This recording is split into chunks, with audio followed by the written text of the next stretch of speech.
On January 26, 1966, 3 children boarded a bus to the beach. 5 minutes from home, broad daylight, hundreds of people around. They never got on the return bus. Their mother waited by the door for 30 years. Their father died at 97, still hoping for answers. And 60 years later, not a single trace of them has ever been found.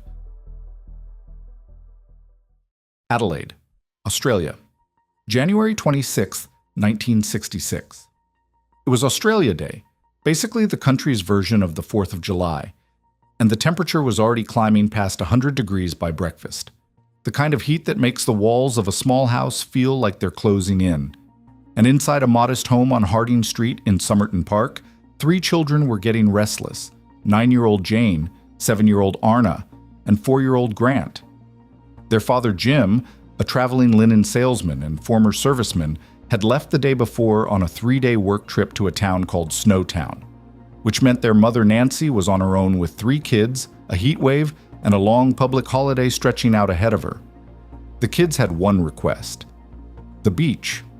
Glenelg Beach specifically, a popular seaside strip about 3 kilometers from their house. They'd been there just yesterday with their dad, and now they wanted to go back. Nancy hesitated. Not because Glenelg was dangerous. It wasn't. It was one of the most family-friendly stretches of coastline in South Australia. Lifeguards everywhere, families packed in shoulder to shoulder, and the bus ride was barely 5 minutes. But still, 3 kids alone? Here's the thing, though. In 1966 Australia, this wasn't unusual at all. Kids caught buses by themselves. They walked to school without an adult hovering behind them. Neighborhoods operated on a kind of unspoken trust. Your children were everyone's children, and bad things just didn't happen. Not here. Not to families like theirs. So Nancy gave in. She handed Jane a few coins, 6 shillings and 6 pence, enough for the bus fare and maybe a snack. She told them to catch the noon bus back, be home by 12. Jane, the eldest, nodded. She was responsible, careful. The family called her Little Mother because of how seriously she looked after her younger siblings. At around 10 to 9 that morning, the 3 children walked to the bus stop. A few neighbors saw them. The bus driver recognized them when they climbed on. They were regulars. A woman sitting nearby later remembered that Jane was carrying a copy of Little Women. Arnna had on a green shorts and top set. Little Grant was dressed in red swimming trunks. They looked happy, excited even. Just 3 kids heading to the beach on a hot summer day. The bus pulled away. 5 minutes later, it dropped them off at Glenelg. And for the next couple of hours, everything was fine. Witnesses saw the children swimming near the jetty, playing under the sprinklers at Collie Reserve, drying off in the sun. All completely normal, all perfectly safe. Nancy expected them back on the noon bus. When it came and went with no sign of the kids, she wasn't immediately alarmed. Maybe they'd lost track of time. Maybe they'd catch the next one. The 2 o'clock bus came. Still nothing. That's when the worry started creeping in. But she stayed put, because if the children were walking home, she didn't want them arriving to an empty house. A little after 3, the front door opened. Nancy's heart jumped. But it wasn't the children. It was Jim. Home early from his sales trip. And that's when Nancy told him the kids hadn't come back. Now here's where this story takes a turn that still gives investigators chills 6 decades later. Because Jane, Arnna, and Grant did make it to the beach that morning. Multiple people confirmed it. They were seen splashing around near the jetty, running through the sprinklers, doing exactly what kids do on a scorching summer day. But they weren't alone. Several witnesses, independent of each other, reported seeing the 3 children with a man. Tall, lean build, suntan face with sharp features, light brown hair, maybe blondish, mid-30s, wearing swim trunks, blending in perfectly with the crowd. Nothing about him screamed danger. And that's exactly what made him so effective. Because here's the detail that rattled the children's parents more than anything else. The kids weren't scared of this man. They weren't being dragged along or looking around for help. They were laughing, playing, comfortable, like they'd known him for a while. And that was deeply wrong. Because Jim and Nancy both described their children, especially Jane, as painfully shy around strangers. Jane was the kind of kid who'd hide behind her mother's leg if someone unfamiliar said hello. For her to be relaxed around this man? That didn't just happen in one afternoon. At some point during the morning, the man walked up to a group of beachgoers near the children's belongings. He asked if anyone had seen somebody go through their things, because apparently the kids' money had gone missing. Casual, concerned sounding, like a helpful adult looking out for someone else's children. Nobody thought twice about it. Then, around midday, he left the children sitting by themselves while he went to go change. They waited for him. Let that sink in for a second. A 9-year-old, a 7-year-old, and a 4-year-old sat there and waited for a grown man to come back. That's not what children do with someone they just met. That's trust. And trust like that has to be built over time. Shortly after, the group was seen leaving the beach together. Walking, not running, not crying, just walking away. The man was carrying what witnesses described as an airline-style travel bag, similar to one Jane had brought with her that day. But the most critical moment of the entire morning happened at a little shop called Wenzel's Bakery on Mosley Street. The shopkeeper there knew the Beaumont kids. They were regulars. And when Jane walked up to the counter, she ordered something she had never ordered before. A meat pie, along with pasties and drinks. Enough food for more than 3 small children. And then she paid with a £1 note. That was a significant amount of money in 1966. Nancy had given the children a few coins, barely enough for bus fare and a small treat. There is no way Jane had a £1 note unless someone gave it to her. This was the last confirmed sighting of the Beaumont children. Around 12:30 in the afternoon, inside a bakery, buying lunch with money that wasn't theirs. Weeks before that day at the beach, little Arnna had come home and casually told her mother something. She said that Jane had got a boyfriend down the beach. Nancy laughed. She assumed Arnna meant a playmate, some kid Jane's age splashing around in the waves. She didn't give it another thought. But after January 26th, that sentence changed meaning entirely. Jane hadn't met a boy. She'd been befriended by a predator, and he'd had access to these children long before the day they disappeared. Jim Beaumont didn't wait. The moment Nancy told him the kids weren't back, he got in his car and drove straight to Glenelg. He walked the foreshore, checked the shops, scanned the crowds. Nothing. By 5:30, Jim and Nancy were standing inside the Glenelg police station, filing a missing persons report for all 3 of their children. At first, officers weren't too worried. Kids lose track of time. They wander off. Police started their search at the Beaumont house, checking cupboards, under beds, behind furniture, thinking the children might have snuck back in. But Nancy shook her head. Her kids didn't play those games. Grant and Arnna were afraid of the dark. Jane would never let them stay out this late. As night fell and the children still hadn't turned up, the reality set in fast. Police expanded the search to the sand dunes, drainage systems, nearby buildings, and the ocean. Roadblocks were thrown up on highways. The airport was alerted. Rail stations were monitored.